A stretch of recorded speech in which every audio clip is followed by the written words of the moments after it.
शुरू हो जाए। अब देखें यहाँ पर क्वेश्चन नंबर 71 है और यहाँ पर प्रश्न ये है, क्रिस्टोफर कोलंबस 1492 में अमेरिका का महान खोजकर्ता और किस देश द्वारा वित्त पोषित किया गया था? तो किस देश के द्वारा वित्त पोषित किया गया था? तो यहां पर आंसर है स्पेन। लेकिन कोलंबस कहां का था? और इस प्रश्न को लेकर विवाद रहा है। कुछ विद्वान का मानना है कोलंबस स्पेन का था, कुछ का मानना था कोलंबस इटली का था, लेकिन ज्यादातर लोगों का मानना है कि कोलंबस इटली का रहने वाला था। कोलंबस ने 1492 ईस्वी में अमेरिका की खोज की और अमेरिका को हम नई दुनिया के नाम से जानते हैं। याद रखना है, पूछेगा कोलंबस अमेरिका की खोज कब किया था? 1492। याद रखना। यहाँ पर पुर्तगाली की बात करते हैं तो भारत आने वाला पहला पुर्तगाली यात्री कौन था? तो कौन था? वास्को डी गामा था। Vasco D gamma. और वास्को डी गामा भारत कब आया था? मई 1498 ईस्वी में। मई 1498 ईस्वी में भारत में सर्वप्रथम कहाँ आया था? कालीकट आया था। कहाँ? कालीकट। उस समय कालीकट का शासक कौन था? जमोरिन था। कौन था? जमोरिन। कालीकट कहाँ है? कालीकट केरल में स्थित है। क्लियर है? यहां पर हम देखते हैं इंग्लैंड की जब हम बात करते हैं तो याद रखना है बर्किंघम प्लेस।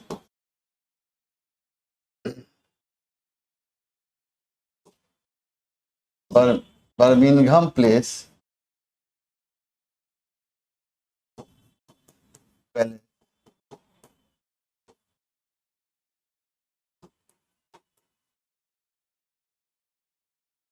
ब्रिटेन की महारानी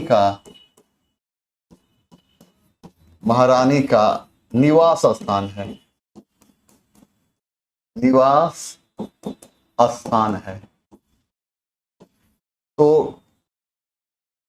10 डाउनिंग स्ट्रीट 10 डाउनिंग स्ट्रीट यह ब्रिटेन के प्रधानमंत्री का निवास स्थान है। यह ब्रिटेन के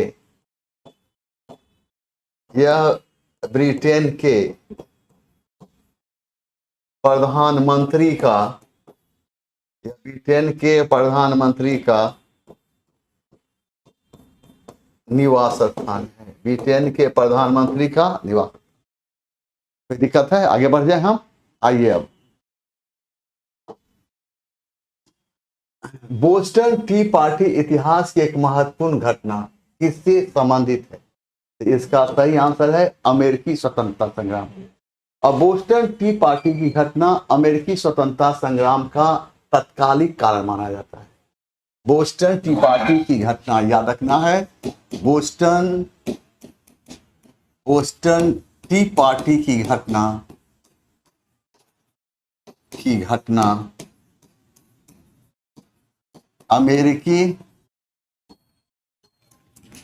अमेरिकी स्वतंत्रता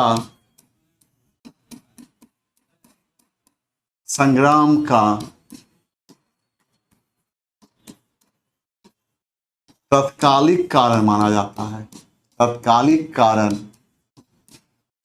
माना जाता है। बोस्टन टी पार्टी की घटना कब हुई थी? 1773 ईस्वी में। कब हुई थी? 1773 ईस्वी। अमेरिकी स्वतंत्रता संग्राम की बात करते हैं तो अमेरिकी स्वतंत्रता संग्राम का समय क्या माना जाता है? 1775 से 1783 ईस्वी। अमेरिकी स्वतंत्रता संग्राम समय पहला युद्ध कब हुआ था? 18 अप्रैल अप्रैल 1776 ईस्वी।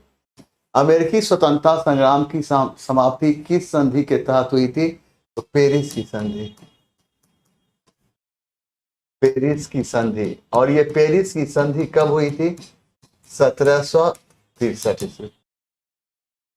फ्रांसीसी क्रांति की जब हम बात करते हैं तो फ्रांसीसी क्रांति कब हुई थी? तो 1789 ईस्वी। फ्रांसीसी क्रांति के समय किस राजवंश का शासन था?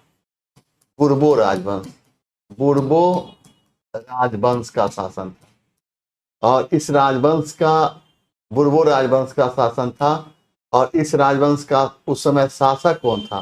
तो लुई 16वां था। कौन था? लुई 16वां था। रूसी क्रांति की बात करते हैं कब हुआ था? तो 1917 ईस्वी में। रूसी क्रांति को किस नाम जानते हैं? तो रूसी क्रांति को हम बोल्शेविक क्रांति के नाम से, कौन नाम से? बोल्शेविक, बोल्शेविक क्रांति के नाम जानते हैं, बोल्शेविक क्रांति। और रूसी क्रांति कब के समय रूस का शासक कौन था? रूस का शासक जार निकोलस, निकोलस द्वितीय था। रूसी क्रांति का नायक कौन था? तो लेनिन था। आधुनिक रूस का निर्माता किसको माना गया? स्टालिन को माना गया।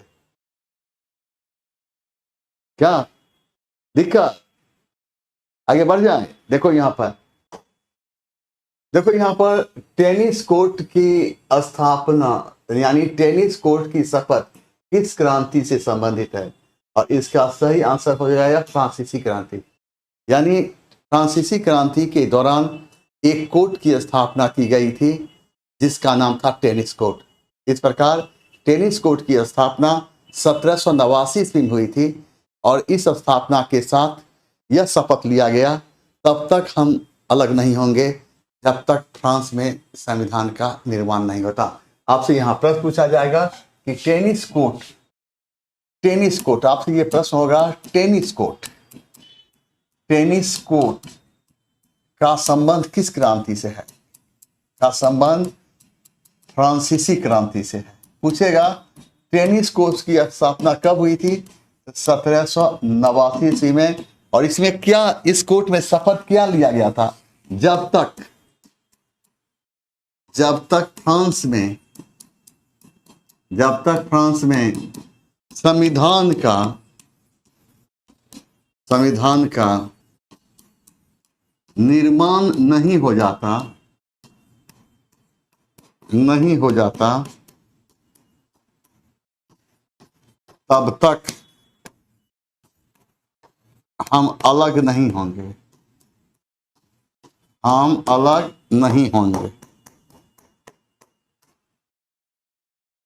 ठीक है, ये अमेरिकी की बात है। तो यानी यहां पर देखेंगे, यहाँ अमेरिकी की बात है। तो अमेरिका के मूल निवासी को क्या कहा जाता था? अमेरिका के मूल निवासी को क्या कहा जाता था? अमेरिका के मूल निवासी को रेड इंडियन कहा जाता था, रेड इंडियन कहा जाता था। और यहां पर रूस की जब हम बात करते हैं तो हम कहते हैं रूसी क्रांति का नायक कौन था? रूसी क्रांति का नायक कौन था? तो रूसी क्रांति के नायक कौन था? तो लेनिन था। कौन था? लेनिन था। अब यहां पर देखिए कि पेरिस की शांति सम्मेलन 1919 में फ्रांस का प्रतिनिधित्व किसने किया था? तो फ्रांस का प्रतिनिधित्व किया था कौन? क्लीमेंस-यू ने। और ये क्लेमेंस-यू कौन था? ये फ्रांस का प्रधानमंत्री था। कौन था? प्रधानमंत्री था, फ्रांस का प्रधानमंत्री था। 1919 के पेरिस सम्मेलन में भाग लिया था अमेरिका के राष्ट्रपति वुडरो विल्सन। अब प्रश्न उभरता है 1919 के पेरिस सम्मेलन को पेरिस सम्मेलन क्यों कहा गया? क्योंकि ये सम्मेलन पेरिस की धरती पर हुई थी। और इस सम्मेलन का उद्देश्य क्या था? इस सम्मेलन का उद्देश्य था प्रथम विश्व युद्ध के बाद विश्व स्तर पर शांति का वातावरण तैयार करना। आपसे प्रश्न पूछा जाएगा कि पेरिस शांति सम्मेलन कब हुआ था? पूछेगा तो पेरिस शांति सम्मेलन सम्मेलन कब हुआ था? तो 1919। पूछेगा पेरिस शांति सम्मेलन का प्रतिनिधित्व किसने किया था? तो कौन किया था? तो फ्रांस के प्रधानमंत्री फ्रांस के प्रधानमंत्री क्लीमेंस यू ने किया था। पूछेगा कि पेरिस सम्मेलन में भाग लिया था तो अमेरिका के राष्ट्रपति अमेरिका के राष्ट्रपति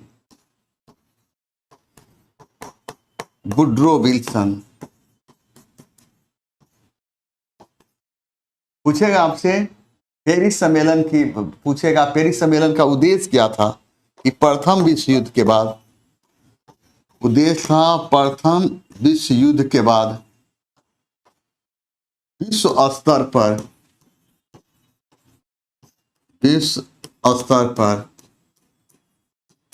शांति का वातावरण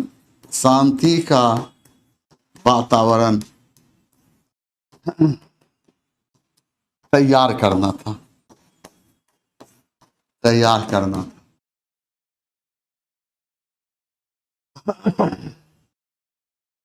आगे बढ़ जाए। कहीं कोई दिक्कत है? जवान को कोई दिक्कत है? आ जाए, आइए यहाँ पर देखिए। यहाँ पर क्वेश्चन नंबर 75 की ओर आते हैं। देखिए यहाँ 75 क्या कहता है? किस युद्ध के बाद शिमोनोसेकी की संधि हुई थी? तो चीन और जापान युद्ध के बाद। और इसका सही आंसर ए होता है। अब यहाँ हम क्या देखेंगे? यहाँ हम देखेंगे कि आपसे प्रश्न पूछा जाएगा और चीन एवं जापान युद्ध कब हुआ था? 1894 से 1895 ईस्वी के दौरान। पूछेगा चीन जापान युद्ध किस संधि के तहत समाप्त हुआ था? किस संधि के तहत समाप्त हुआ था? इसका नाम था शिमोनोसेकी की संधि। शिमोनोसेकी की संधि। और ये संधि कब हुई थी? तो यह संधि 1895 से हुई थी। और इस संधि के तहत क्या हुआ था? तो इस संधि के तहत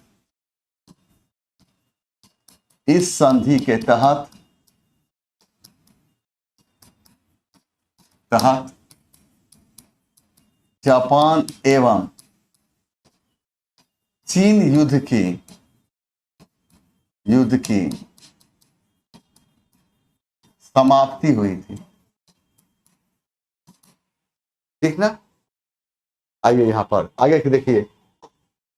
आगे यह है, कौन से यूरोपीय देशों ने भौगोलिक खोज प्रारंभ की जिससे अमेरिका, एशिया एवं अफ्रीका का औपनिवेशीकरण प्राप्त हो? यह कौन सा है? कौन सा देश खोजने का काम किया था संसार के अन्य देश को? और इसका आंसर है पुर्तगाल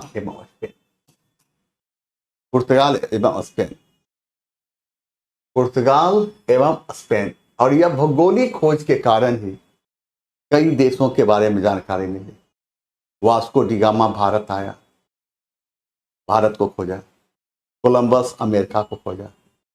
इस तरह से नए नए देश के बारे में जब पता चली तो फिर एक दूसरे के साथ व्यापार स्थापित हुआ और एक दूसरे को जानने का मौका मिला और एक दूसरे की संस्कृति का आदान प्रदान भी हुआ। आपसे यहाँ प्रश्न पूछा जाएगा कि कौन से यूरोपीय देशों ने भौगोलिक खोज प्रारंभ की जिससे अमेरिका, एशिया एवं अफ्रीका का औपनिवेशीकरण प्राप्त हुआ था? सही आंसर है पुर्तगाल एवं स्पेन। आइए यहाँ पर लेनिन के द्वारा मांगी गई मांग जो अप्रैल थीसिस कहलाता था, यह क्या था? तो अब प्रश्न उभरता है, ये अप्रैल थीसिस जो था ये लेनिन की मांग थी। पूछिएगा आपसे अप्रैल थीसिस का संबंध किस नेता से है? थे लेनिन से। अप्रैल थीसिस ये सिद्धांत कब प्रकाश में आया? 4 अप्रैल 1917। और इस सिद्धांत में किन किन बातों पर बल दिया गया इन सिद्धांतों पर बल दिया गया था कि प्रथम विश्व युद्ध समाप्त होना चाहिए, दूसरा दिया था कृषकों को भूमि हस्तांतरण होना चाहिए, तीसरा बैंकों का राष्ट्रीयकरण होना चाहिए। यह तीनों सही है, इसलिए इसका सही आंसर डी हो गया, उपर्युक्त में से एक से अधिक। अब प्रश्न ये उभरता है कि अप्रैल थीसिस सिद्धांत प्रकाश में कब हुई? 4 अप्रैल 1917।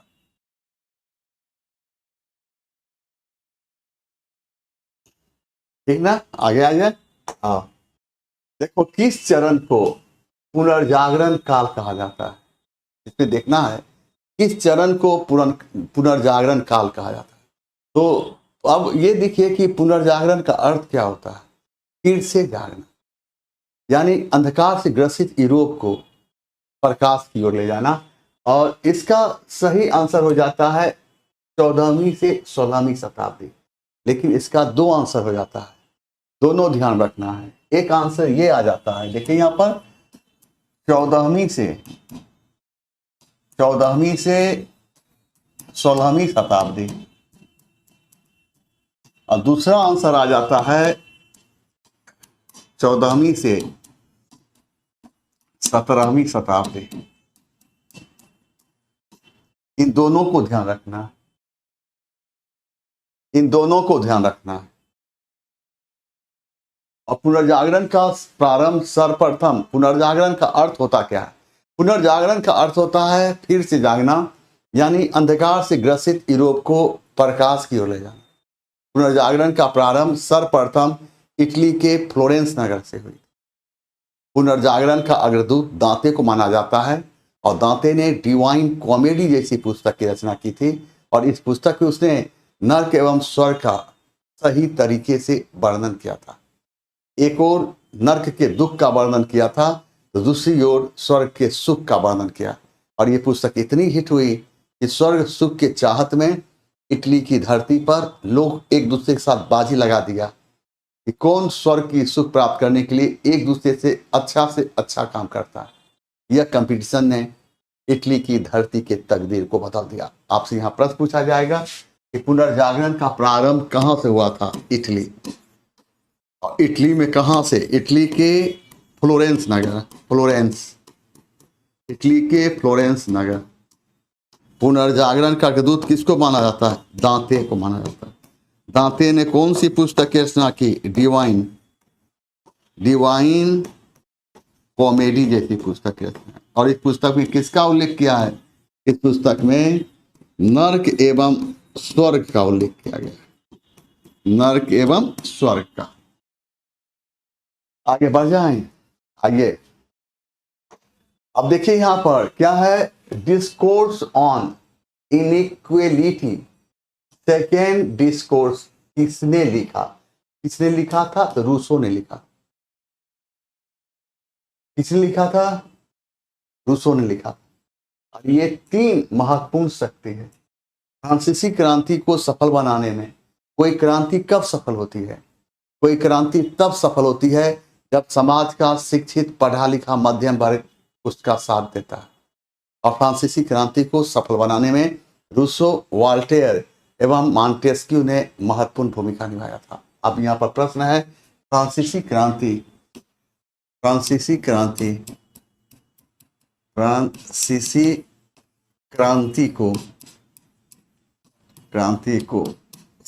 बनाने में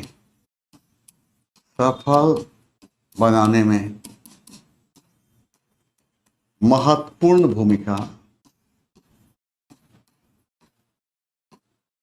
भूमिका निभाया था। कौन कौन? रूसो, वॉल्टेयर एवं मॉन्टेस्क्यू ने।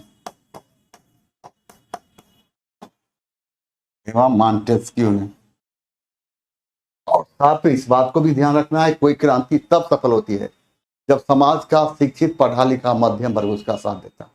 और फ्रांसीसी क्रांति को सफल बनाने में इन वर्ग ने महत्वपूर्ण भूमिका निभाई, जिसमें नाम लिया जा सकता है किसको? रूसो, वॉल्टेयर एवं मॉन्टेस्क्यू। क्लियर है? आगे बढ़ जाएं। नीरज कुमार गुप्ता।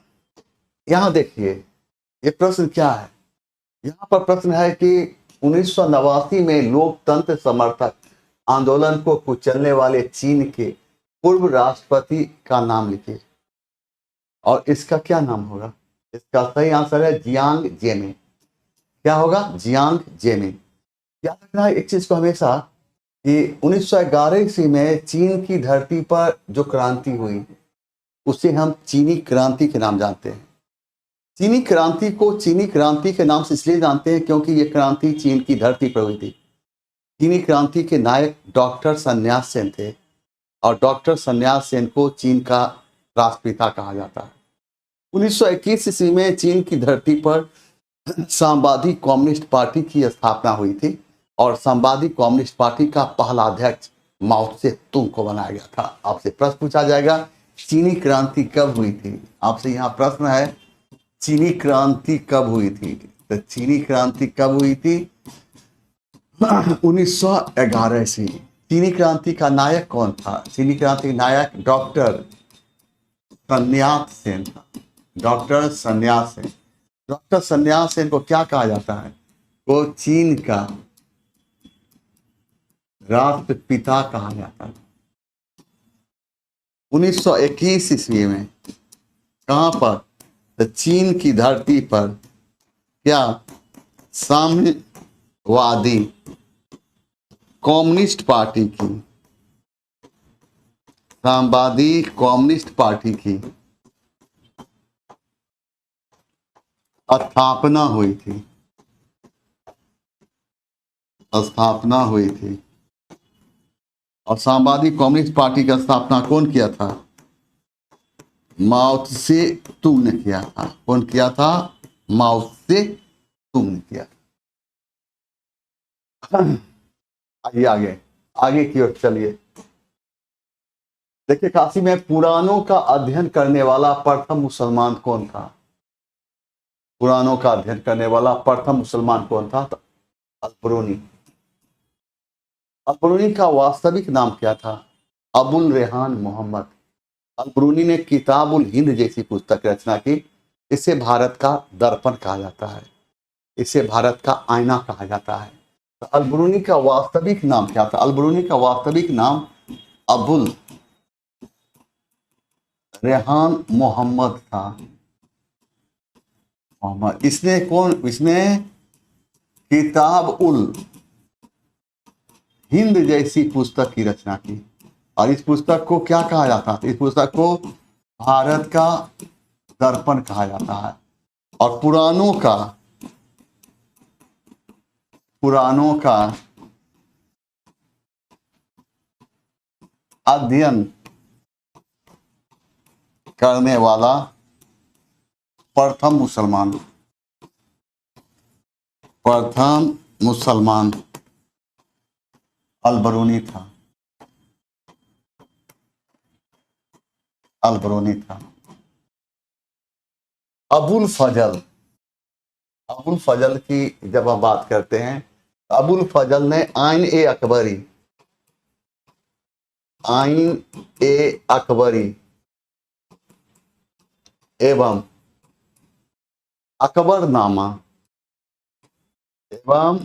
अकबरनामा जैसी पुस्तक की रचना की। इसलिए कहा जाता है कि अबुल फजल ने अकबर की जीवनी लिखी। यहां पर देखो अब्दुल कादिर बदायूनी, इसने रामायण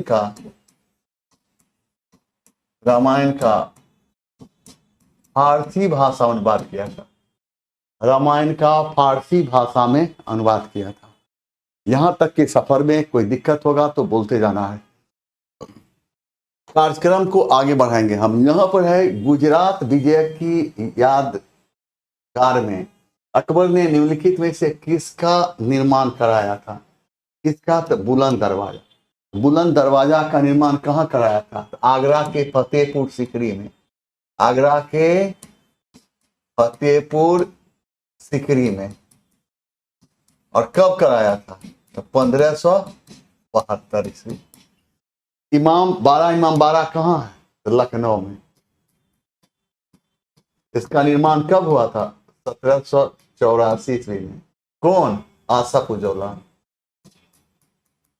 आसफ उद्दौला ने किया था।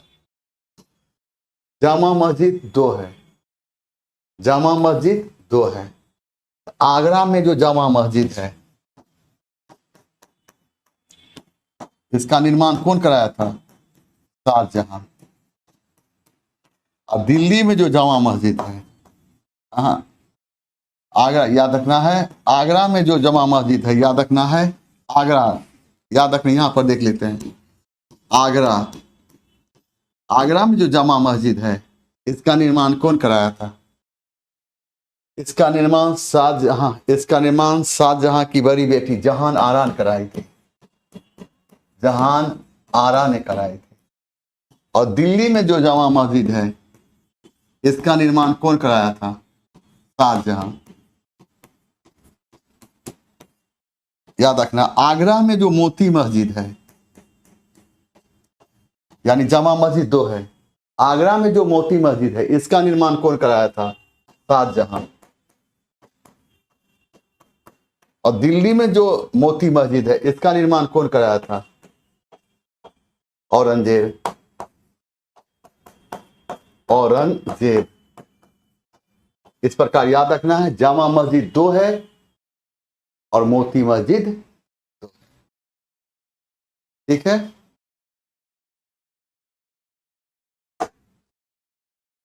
रजनामा निम्नलिखित में से किसका फारसी अनुवाद है?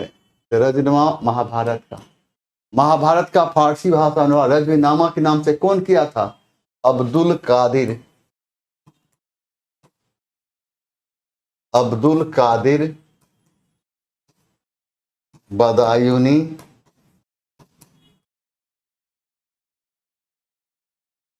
एवं नकीब खान है, एवं नकीब खान। पंचतंत्र का फारसी भाषा अनुवाद कौन किया था? अबुल फजल। अबुल फजल। किस नाम से?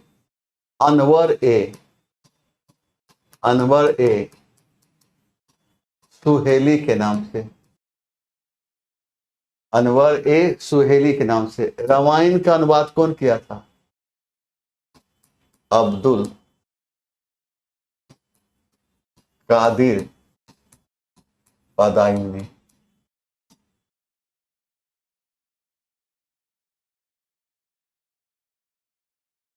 ठीक है, आगे बढ़े।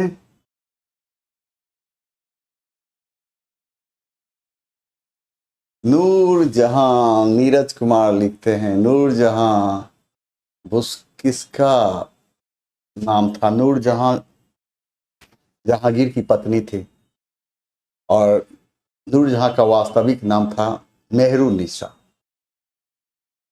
मेहरू निशा। आगे बढ़ जाए। उदास हो? है जवान, उदास का है? जवान उदास क्यों है? जो होगा देखा जाएगा, जो होगा देखा जाएगा, लेकिन हम कर्म करेंगे जीत वाले। हम कर्म अपना काम करेंगे जीत वाले, इतना तो हम मानते हैं। अगर हम आम का पौधा लगाएंगे तो उसमें आम ही होगा, लीची नहीं होगा।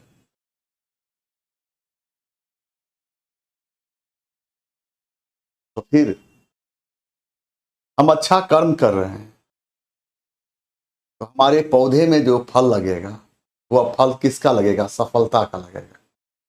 इसमें घबराने की क्या बात है? हर बात में उदास होने की आवश्यकता है ही नहीं। समझ गए?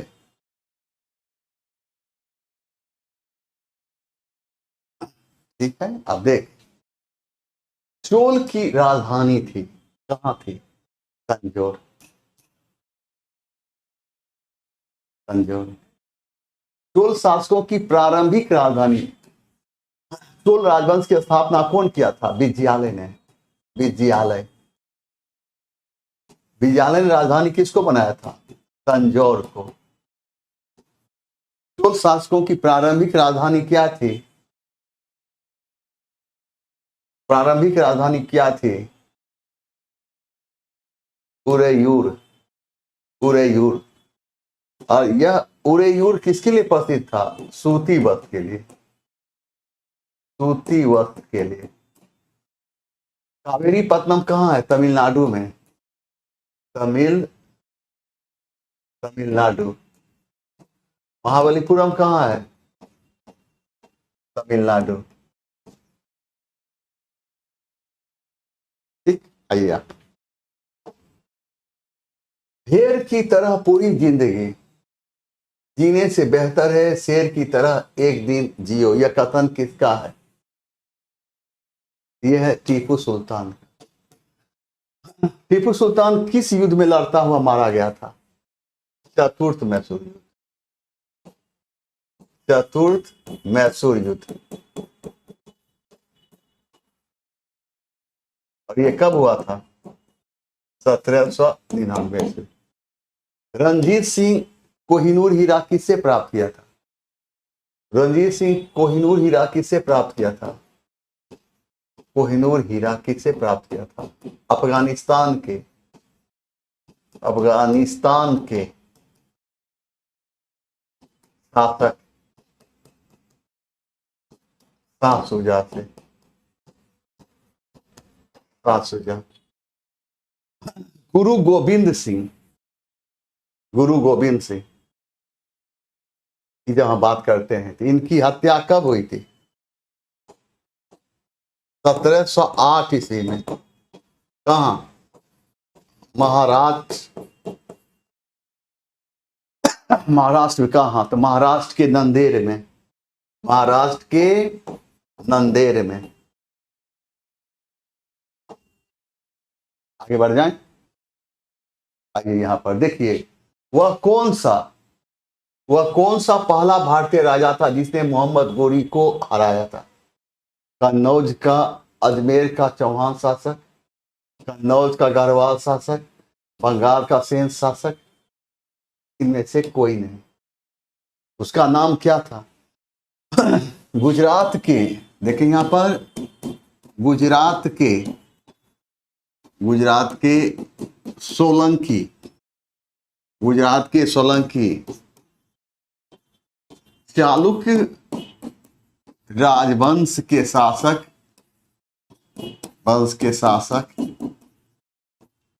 गुजरात के सोलंकी चालुक्य राजवंश के शासक भीम द्वितीय ने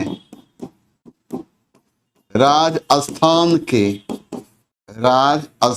के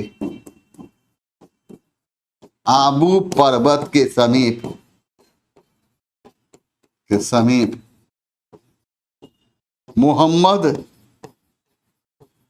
मोहम्मद गोरी को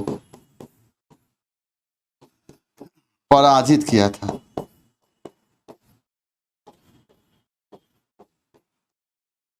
और यह मोहम्मद गोरी की भारत की धरती पर पहली पराजय थी। और कब पराजित किया था? 1178 ईस्वी में, 1178 ईस्वी में, 1178 ईस्वी में पराजित किया था। चलिए बोलिए, यहां पर कहीं कोई दिक्कत है? आगे बढ़ जाए। आइए यहां देखिए कि एलोरा में सुविख्यात कैलाश मंदिर का निर्माण किस राजपूत शासक ने कराया था? तो कृष्ण प्रथम। अब यहां देखिए, दंती दुर्ग किस राजवंश की स्थापना की थी? राजपूत राजवंश की स्थापना किया था। और राजधानी किसको बनाया था? मान्यखेट। राजपूत राजवंश का शासक कौन था? अमोघवर्ष। किस धर्म को मानने वाला था? जैन धर्म। इसके गुरु का नाम क्या था? जिनसेन। और जिनसेन ने कौन सी पुस्तक की रचना की? आदि पुराण।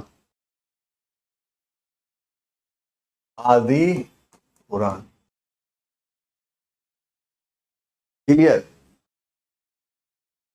आगे बढ़ जाएं। आइए, तुलसीदास किसके समकालीन थे? अकबर के समकालीन थे। और जहांगीर, ये देना है। अकबर और जहांगीर दोनों के समकालीन थे, लेकिन ज्यादा लोग कहते हैं अकबर के ही समकालीन थे। तुलसीदास के पिता का नाम क्या था? आत्माराम द्विवेदी। माता का नाम हुलसी, पत्नी का नाम रत्नावली। तुलसीदास ने कौन सी पुस्तक की रचना किया? कवितावली, गीतावली, विनय पत्रिका,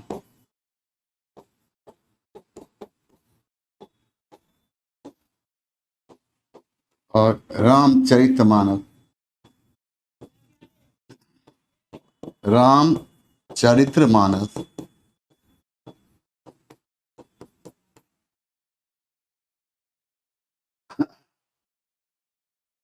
यहां पर है शाहजहां। शाहजहां का वास्तविक नाम क्या था? खुर्रम। औरंगजेब को इतिहास में किस नाम जानते हैं? आलमगीर। आलमगीर के नाम जानते।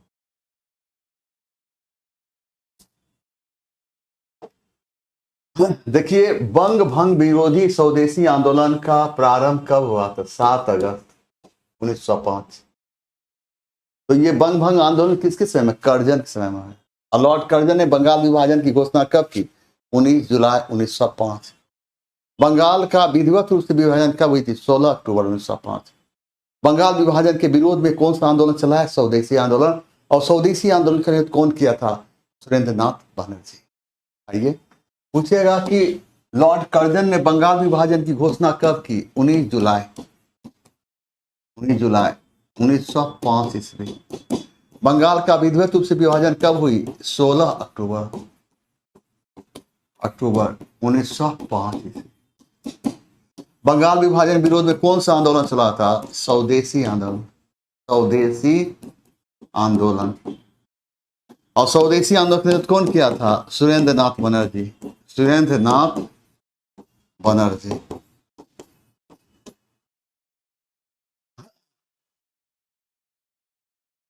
अब जवान से थोड़ा सा गप कर लेते हैं, टाइम नहीं मिलता है तो क्या गप करें, समय भी तो बात करने के लिए चाहिए।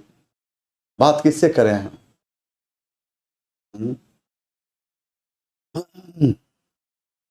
हम्म सर्वप्रथम पूछ रहा है, सर्वप्रथम, सर्वप्रथम पूछ रहा है। तो गुजरात के सोलंकी चालुक्य राजवंश के शासक भीम द्वितीय ने 1178 ईस्वी में राजस्थान के आबू पर्वत के समीप मोहम्मद गोरी को पराजित किया था। 1178।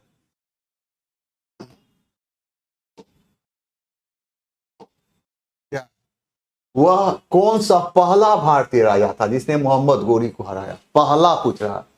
तो कब पराजित किया था गुजरात के सोलंकी चालुक्य राजवंश शासक भीम द्वितीय? कब? 1178 ईस्वी।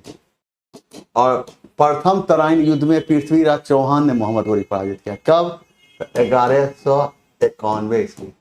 और जब पृथ्वीराज चौहान मोहम्मद गोरी को 1191 ईस्वी पराजित किया, यह भारत की धरती पर मोहम्मद गोरी की दूसरी पराजय थी। समझ में आया? क्या कल्पना जी, समझ में आया? आगे बढ़ जाएं, देखते जाएंगे। समझ गया ना? इन छोटी छोटी बातों को भी ध्यान में रखना होता है।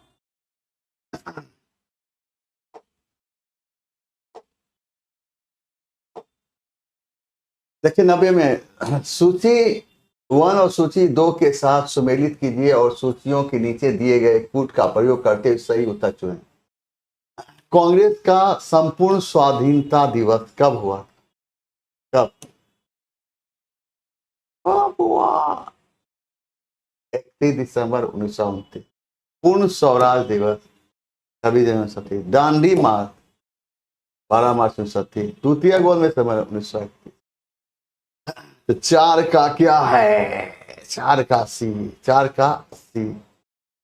3 का क्या है? 3 का क्या है? डी।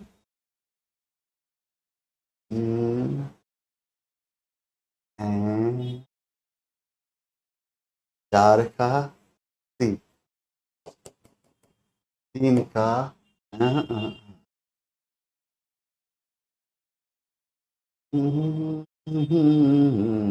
डांडी मार्च, 3 का क्या होगा? 3 का डी, 3 का डी। द्वितीय गोलमेज सम्मेलन, द्वितीय गोलमेज conference 1931। Yes yes yes.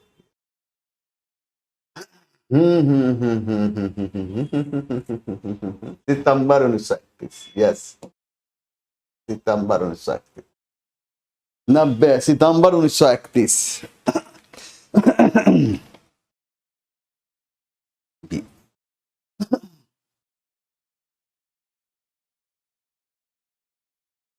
B.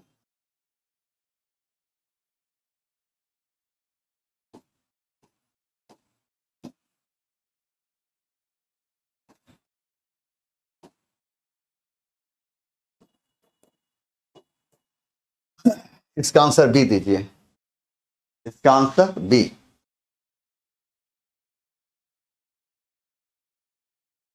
B देंगे, यहां पर लिख दिए, इसको मिला दीजिए। कांग्रेस का स्वाधीनता प्रस्ताव कब पारित हुआ? 31 दिसंबर 1929। पूर्ण स्वराज दिवस कब पारित हुआ? 26 जनवरी 1930। दांडी मार्च का प्रारंभ सितंबर 1931। डी, यानी 3। द्वितीय गोलमेज सम्मेलन, और द्वितीय गोलमेज सम्मेलन ई,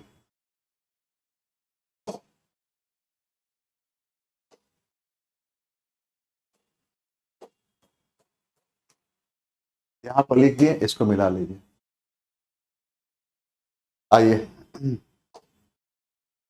भारत में हरित क्रांति की दशक में, 1960 के दशक, हरित क्रांति, भारत में हरित क्रांति को सफल बनाने का श्रेय अमेरिकी वैज्ञानिक नॉर्मन ई बोरलॉग, यानी कि नॉर्मन ई बोरलॉग, और भारतीय कृषि वैज्ञानिक एमएस स्वामीनाथन को जाता है। हरित क्रांति शब्द का सर्वप्रथम प्रयोग विलियम गॉट ने किया था। हरित क्रांति से सबसे अधिक लाभ गेहूं को मिला, इसके बाद धान को मिला। हरित क्रांति से सबसे अधिक हानि मोटे अनाज को मिली, मोटे अनाज में दाल को मिली। देखो, अमेरिकी भारत में हरित क्रांति को सफल बनाने का श्रेय किसको जाता है? तो अमेरिकी वैज्ञानिक नॉर्मन बोरलॉग, भारतीय वैज्ञानिक एमएस स्वामीनाथन, और हरित क्रांति शब्द का सर्वप्रथम प्रयोग कौन किया था? विलियम गॉड ने किया था। हरित क्रांति से सबसे अधिक लाभ किसको मिला? गेहूं को, फिर बाद में किसको? धान को, और सबसे हानि किसको हुई? मोटे अनाज। मोटे अनाज में किसको? दाल को।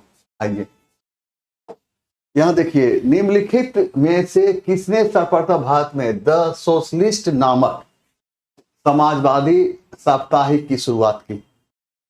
और ये क्वेश्चन हो जाता है इंपॉर्टेंट, और इसका कहीं क्या आंसर? डांगे। गुलाम हुसैन ने किस पत्रिका का प्रकाशन किया? इनकलाब। इनकलाब। मुजफ्फर नवजीवन,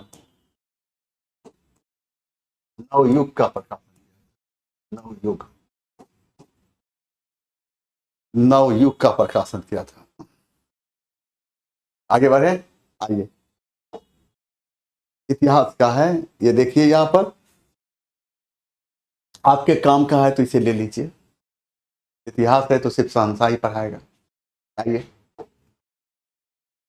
निम्नलिखित ब्रिटिश कंपनियों में से किसने भारत में व्यापार करने का पहला अधिकार पत्र प्राप्त किया?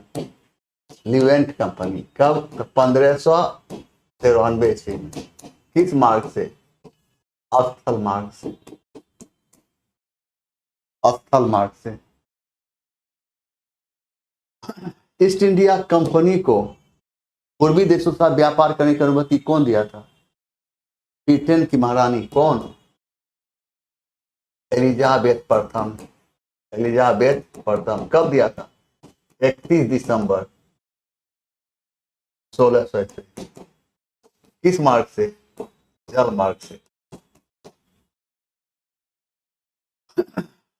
ये ठीक है, साइड हो जाते हैं, जैसी आपकी इच्छा।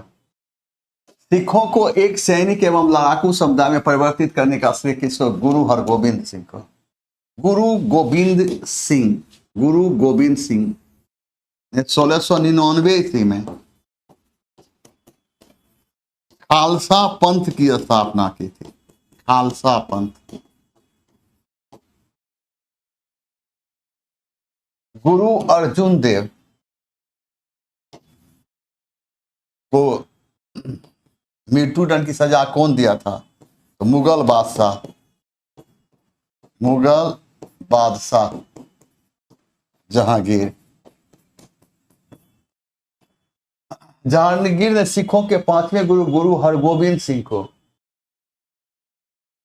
मृत्यु की सजा दी थी।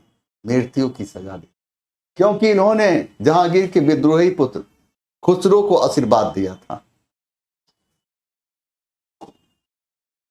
निम्नलिखित सूचियों में सुमेलित कीजिए और इसको सुमेलित करके दिखाइए। 95, क्वेश्चन नंबर 95।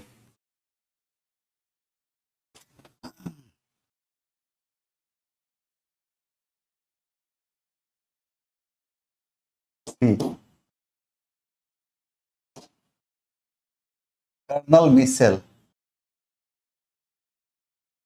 और इसका आंसर दीजिए सी।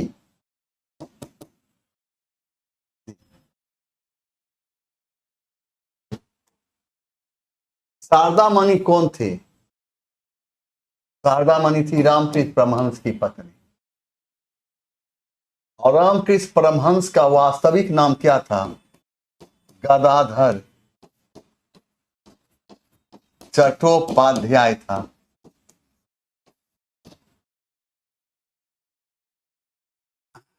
राजा राममोहन राय इंग्लैंड कब गए थे?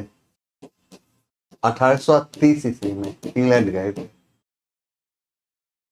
विवेकानंद, विवेकानंद की जब हम बात करते हैं तो स्वामी विवेकानंद की मृत्यु कब हुई थी? 1902 ईस्वी में। कितने वर्ष के अवस्था में? 39 वर्ष के अवस्था।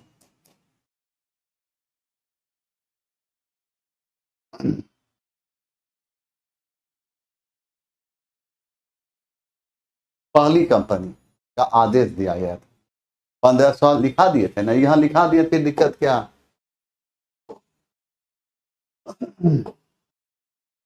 निम्नलिखित में से ब्रिटिश कंपनियों में से किसे भारत में व्यापार करने का पहला अधिकार पत्र प्राप्त? लिवेंट। और ये कब सफल नहीं रहा? कब? 1593 में।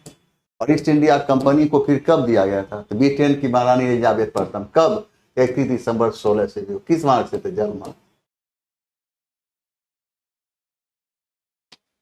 और सफल कौन हुआ था? तो ये हुआ था भारत आने में।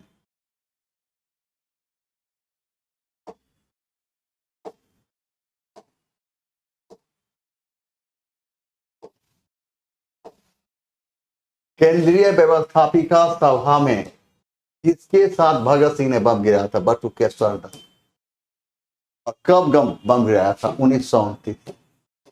1929। क्यों? क्यों बम फेंका था? तो public safety bill, public safety bill एवं ट्रेड डिस्प्यूट बिल,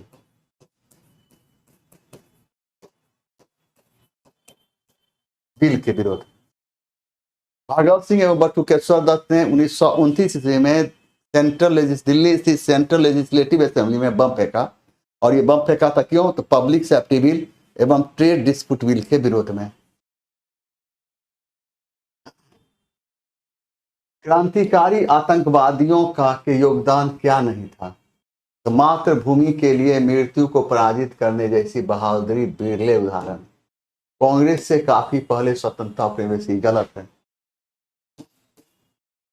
ये। तो और बाकी ये सही है, ये बाकी सही है, लेकिन बाकी सही है, ऐसे नहीं कराए। 1 3 4 सही है और 2 सही नहीं है।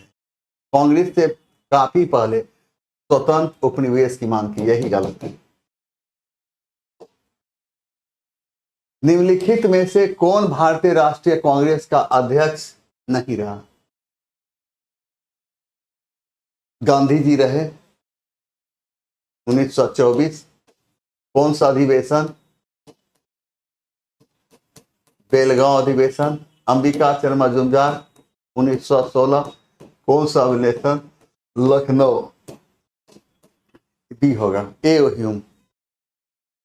और एओ ह्यूम कौन थे? कांग्रेस के महासचिव। महासचिव।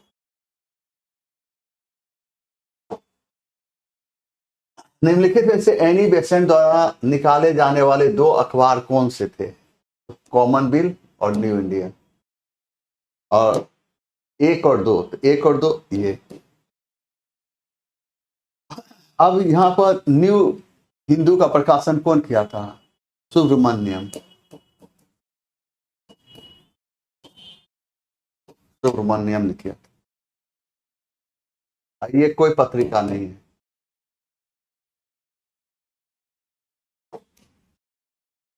वयस्क शिक्षा संगठन ज्ञान प्रसारक मंडली की नियुक्ति ने जिसने किया? दादा भाई नेहरू ने किया। गोपाल कृष्ण गोखले 1905 ईस्वी में कहा था? पूना में। सर्वेंट्स ऑफ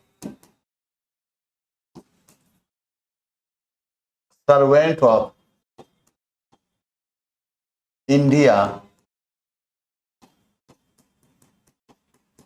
सोसाइटी की स्थापना की। लोकमान्य तिलक, लोकमान्य के नाम से किस आंदोलन के समय लोकप्रिय हुए थे? तो होम रूल आंदोलन समय। होम रूल आंदोलन के समय।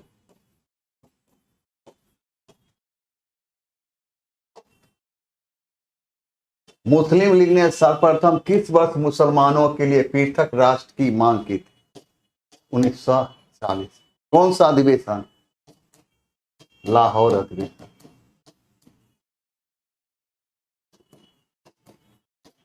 पाकिस्तान शब्द का सर्वप्रथम प्रयोग कौन किया था? कैम्ब्रिज विश्वविद्यालय के छात्र। कैम्ब्रिज विश्वविद्यालय के छात्र।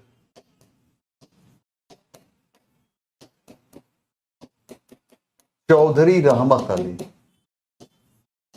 चौधरी रहमत अली।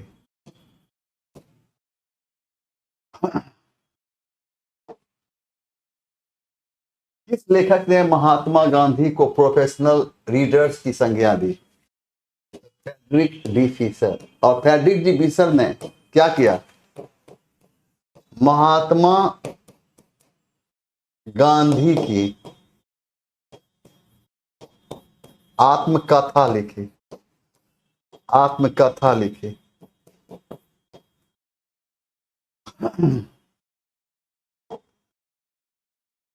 महावीर स्वामी का जन्म कहां हुआ था? कुंडग्राम। कहां? तो वैशाली के निकट। कब हुआ था? 540 ईस्वी पूर्व। पाटलिपुत्र। पाटलिपुत्र की स्थापना कौन किया था? गंगा एवं सोन नदी के तट पर। उदयन। उदयन हर्यक राजवंश का शासक था। मगध की धरती पर पहला राजवंश कौन था? हर्यक राजवंश। हर्यक राजवंश।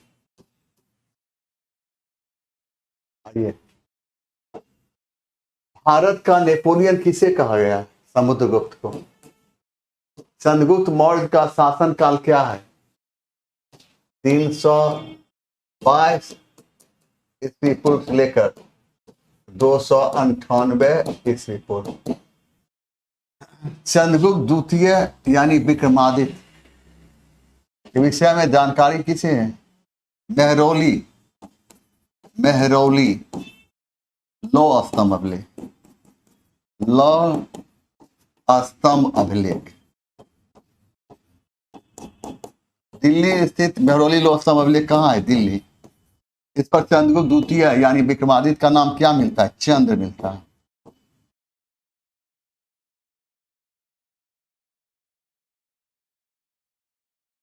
आइए यहां पर देखिए, आगे आगे की ओर आते हैं। 323 ईस्वी पूर्व में सिकंदर महान की मृत्यु कहाँ हुई थी? बेबीलोन। बेबीलोन कहाँ है? इराक में। सिकंदर कहाँ का राजा था? मकदूनिया का।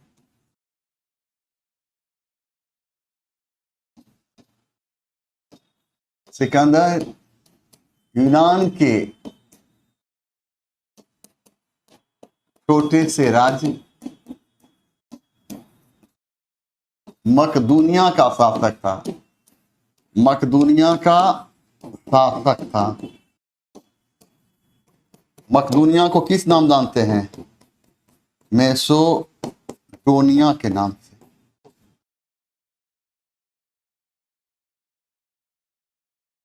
आइए यहाँ पर, विक्रमशिला विश्वविद्यालय की स्थापना किसके द्वारा किया गया था? धर्मपाल के द्वारा।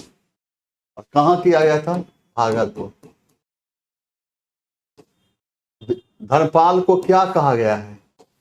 गुजराती कवि, गुजराती कवि सोढ़ल। धर्मपाल को क्या कहा? उत्तरापथ का स्वामी। क्या कहा? उत्तरापथ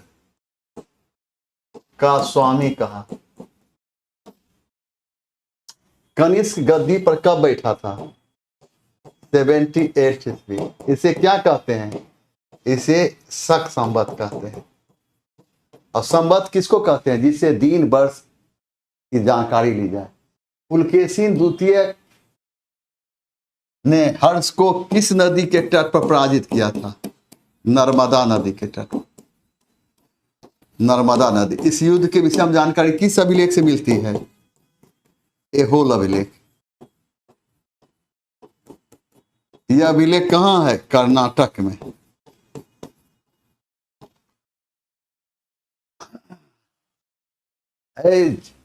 जवान कुछ बोलता क्यों नहीं? देखो जवान, जल्दी जल्दी कुछ कुछ बोलते जाओ। 8वें, सिंधु घाटी सभ्यता का पतन नगर बंदरगाह कौन सा? लोथल। लोथल। तो सिंधु सभ्यता काल में घर के दरवाजे आगे पीछे की तरफ खुलते थे, तो लोथल से घर के दरवाजे आगे यानी सड़क की ओर खुलने के प्रमाण मिलते हैं। सिंधु सभ्यता काल में घर के दरवाजे पीछे, लोथल से घर के दरवाजे आगे यानी सड़क की ओर खुलने के प्रमाण मिलते हैं। कालीबंगा का क्या होता है? काले रंग की चूड़ियां। काले रंग की चूड़ियां। रोपर क्या मिला है? तांबे की बनी हुई, तांबे की बनी हुई कुल्हाड़ी।